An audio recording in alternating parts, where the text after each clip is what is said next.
For People's Voice Awards, favorite solo artist, the award goes to Philip. Don't tell me it's wrong, 'cause it's not.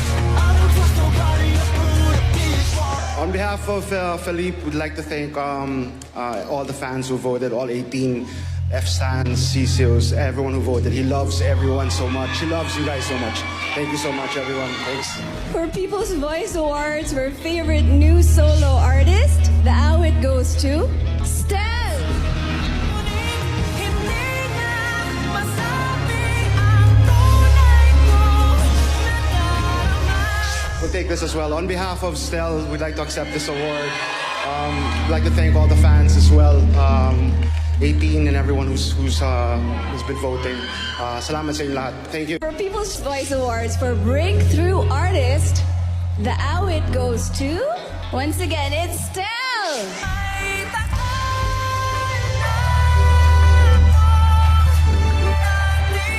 So now for People's Voice Awards, for favorite collaboration, the award goes to SB19 and Glock 9, Kalakal. can't stop this, we gonna get it. Kahit sinaulit pa ang lumang panahon na may kalulong di makukulong sa Maraming salamat, Awit Awards powered by Vibe. Proudly accepting this award on behalf of SB19 and Glock 9. For People's Voice Awards, favorite music video of the year, the award goes to Justin Surreal.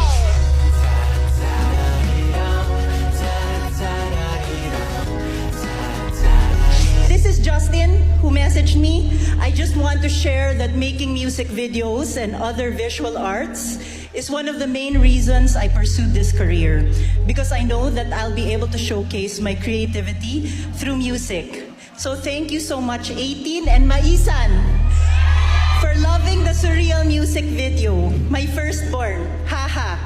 And of course, to the small team we had for this MV, you know who you are, guys. Shout out to Sayan, who's been my creative tandem, Sony Music, and 1Z. Maraming salamat. Now, for the best cover art, the award goes to SB19. stop this, we gonna get it. Who can In behalf of 1032 Labpa, we would like to thank 1Z Entertainment, syempre SB19 and Sony Music, and sa mga kasama kong artists sa paggawa ng cover art, Miko and Mako Pasero. Thank you po. And lastly, para sa ating Best Music Video of the Year,